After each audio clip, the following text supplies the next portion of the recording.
Today we have some new big news about Anno 117. This is the new Anno game that is coming this year. We don't know the date yet, but still this year. I have a lot of big news today, but before a quick recap that indeed I have also covered in the last few months, many news about the game. Particularly last month in a March recap, we talked about the modularity of boats. That's definitely a big news. We talk about the roads that will be able to be diagonal. We talk about the beta sign up. You can still do that. The beta has not started yet, and mod support. Today we're going to talk about three big things. The big gameplay reveal. When is that coming? Then yesterday there was a live stream and tons of news, so we're going to cover all of this. And then last but not least, there has also been another dev blog earlier this month that was around island creation. So we're going to talk about that. Let's actually start with that one. As always, I will put the link to the dev blog in the video description below if you want to read it for yourself. I'm not going to cover everything, otherwise the video will be quite long, but I'm going to give you the key learnings here. The first thing is that the texture resolution in the new game is going to be way more detailed than in the previous Anno 1800. And I think we can all agree that Anno 1800 was already an amazingly beautiful game. So I can't believe this one is going to be way more deeper. But look at these ones over here. Right? You can see the before and after. It's not exactly Anno 1800 versus the new game, but they are showing you here, the level of detail we're gonna get into this new one when displacement is on, and this is pretty crazy. I'm starting to be worried about what graphic card I'm gonna need, but honestly, this is really beautiful. Similarly with this one over here, right, you can see this quality that we're having, right? It looks amazing. Then they're talking about the islands, we can see many concepts of the islands over here. And this one's probably one that actually we will have in the game, right?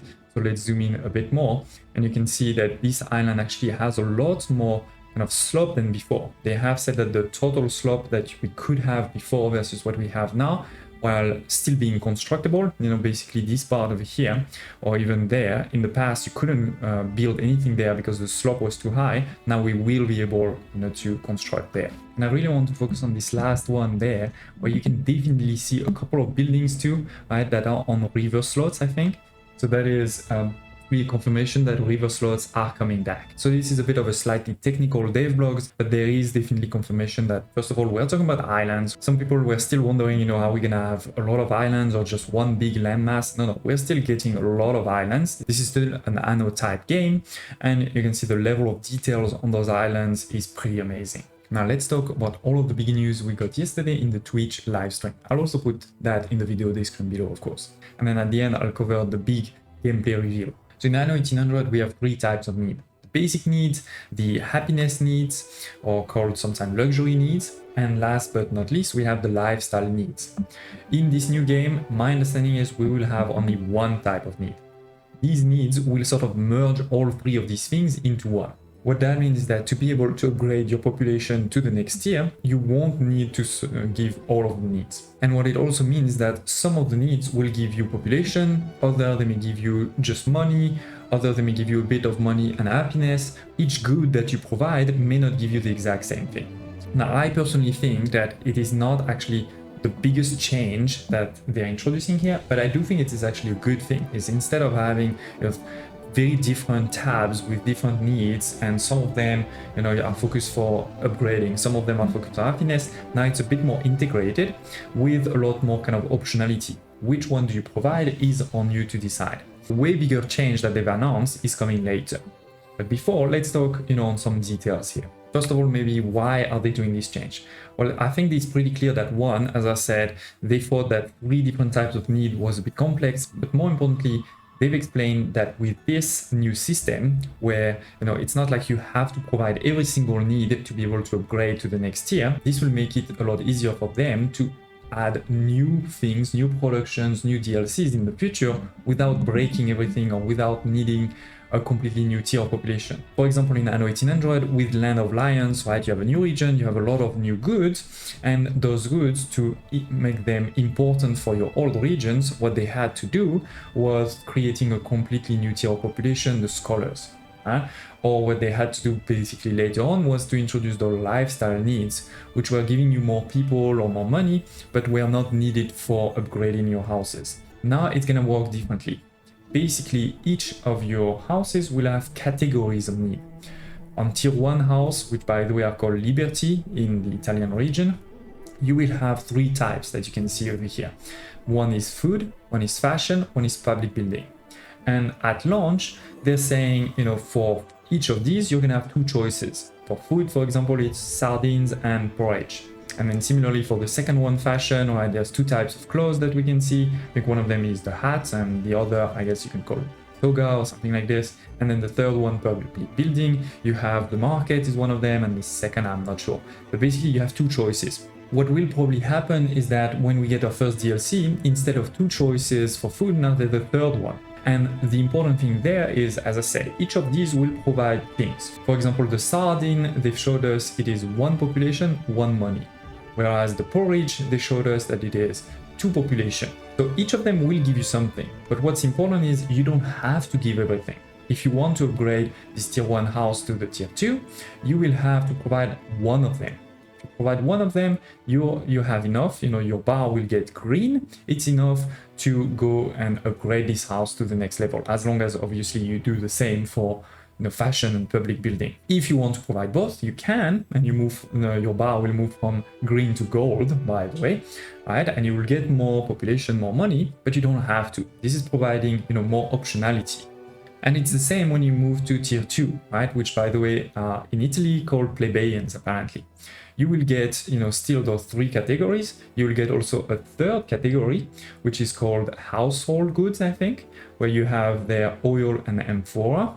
Then for the three before, right, you still have your tier 1 goods, your sardines and porridge for food, for example, but you also get two new ones. And at that point, you have the same concept where to be able to upgrade, you see, you need to fill those three bars. And a tier 1 good is like the sardine is 1 bar. A tier 2 good can give you up to 2 bars. So if you want to upgrade to the next level in terms of food, you can do, for example, 1 tier 2 good and a sardine, or maybe sardine and porridge and half of a tier 2 good, so 50% of the needs. Or maybe you give both of the tier 2 goods and none of the tier 1, and you can still upgrade. This is really bringing a lot of optionality here and less linearity, if you wish. But to conclude, like I said earlier, I don't think this is completely changing the game. I think this is reorganizing something we already had into something that is cleaner, easier to understand. The building buffs are really the new thing that they announced that is new. But before we get to the building buff, they've also confirmed that we will get 8 attributes. Some of them we already know, some of them we don't. What do we know? Well, we know that the first one is going to be money. That makes sense, right? And as we said, some of the goods will provide money. For example, we know that the sardine is giving 1 of money. We know that the tier 3 wine good is giving 3 of money, that the cheese is also giving 3 of money. So that's the classic, right? You need to make more money in terms of taxes than your maintenance. Then the second is your population. Again, pretty classic, and they've confirmed that, by the way, your population will be linked to your workforce. But one thing I do want to mention there is we do see different numbers. If you look on this first one, we can see 4 people, and then we can see a +2, which seems to be workforce, but seems to be maybe kind of the basic workforce. Versus now, if we look at the tier 2 house, we have 8.4 people, and we have this +3, which seems to be maybe a different kind of workforce, maybe the soldier type of workforce, right? Because it is something we've seen with the boats before. I don't think it's going to be one of the 3 attributes that we are missing, those 2 that I'm showing you here. I think it's more linked to the workforce that will be linked to population. Third one, again, we know it's the happiness. Some good will give you some happiness, for example, your wine, right? So that's classic. And if you have low happiness, you can have riots, classic. Then we have fire, safety, and health. And then there are 3 more that we don't know yet. What could they be? Well, maybe there is a religion attribute. Maybe there is something also around stability or public order. So that's going to be quite important to see in the future. And we know that, for example, the wine over here is +2 of something and -1 of something else. So maybe the -1 is that public order. And similarly, this cheese over here are +2 something. +2 what? I don't know. They've also confirmed, by the way, that all of those attributes will be even more visible than before in terms of the UI. I think basically right at the top of the UI, we'll have those 8 attributes with a number for each of them. And when you hover over this number, you will be able to see exactly how this number has been calculated, which will help you to know what to change if you want to improve it, right? So hopefully that will help min-maxers, but also the casual players fix their city easier. Finally, let's move to the really new thing, which is building buff. And when they first showed it, it reminded me a bit of Hands-on 2 that I've been playing recently. Don't hesitate to check on the channel, where, you know, on Hands-on 2, if you put a couple of different buildings together, they will give boost to each other. For example, if you put your coal production close to a forest, close to a wood production, then you get, you know, a boost for this. It seems to be a bit the same, where this first production building here, which I think they said is a hat maker, if you put that close to buildings, all of the buildings that are close will get 1 of money. And what's important is all of the buildings, you know, it's not just your houses, it can also be a farm or others, but basically it's gonna be forcing you to potentially mix a bit more your production and your city, and also to think about which building makes sense close to each other. Similarly, we have on this screenshot here, you can see this is the coal maker. This one will reduce the health and will increase the fire risk based on any buildings close by. So, and again, this is not just your houses. This can be, if you put it close to a farm, then the farm will have a higher risk of burning, if I understand it correctly. Right? So you're gonna want to be, again, very careful about what do you place close by. There is, by the way, also 2 other things on this screenshot that you can see. Productivity of 100%. Based on having enough trees around, right? So that's a classic thing we already had in Anno 1800. And then third and last one, we have this bakery, where you can see there is positive and negative. It will give you a money boost, but it will increase the risk of fire. So you need to sort of decide, is it worth the risk? Or maybe you'll have to put that bakery, but then you'll have to put another building next to it to reduce the fire, right? And just to be clear, obviously all of the numbers I've been showing so far, they can change, right? The game is not finished, it's not ready to go. So when they do beta test and when they do the balancing of the game, they may change those numbers, but hopefully that gives you an idea of what we're talking about. So overall, I think both of those concepts, both the fact that, you know, the needs are now merged into one, and this building buff, I think it offers a lot more optionality and different combinations, which is good for many things, right? It means for the beauty builders, you have a lot more optionalities on how you build things, and, you know, it can help you to actually bring some buildings close to each other. But also for the min-maxers, now there's a lot more choices to consider what is actually the optimum, right? Especially with this building buff that they mentioned. Some effect will stack and some won't. For example, 2 bakeries will probably not bring you more monies. Like you get the same money if you have 1 or 2 bakeries next to each other. But if you have 2 bakeries next to each other, you'll get more fire risk. Right? So again, I think for all types of players, these bring kind of more combinations to play with. And each let's play that you do, but also each let's play that other people do, will probably be different, which I think is great. At the same time, like I said at the beginning, they wouldn't do this if they weren't planning for other regions in the future. Of course, I'm sure it will depend on if the game sells well, but other regions like Greece, Africa, maybe France or Germany will bring kind of new types of good, and then this will make this whole thing even more complex.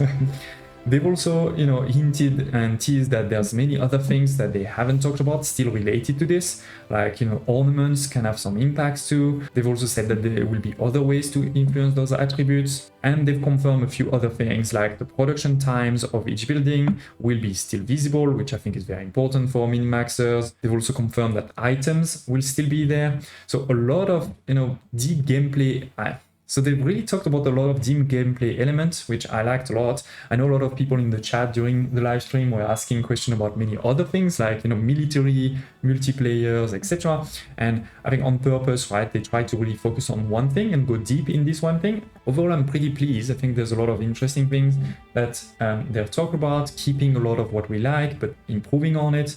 I'm pretty impressed. You know, I can't wait for the actual big gameplay reveal, which we know the date. The big gameplay reveal will be on May 19th. So please put that in your calendar. At that time, I think we will see a lot more. We'll probably see the full UI.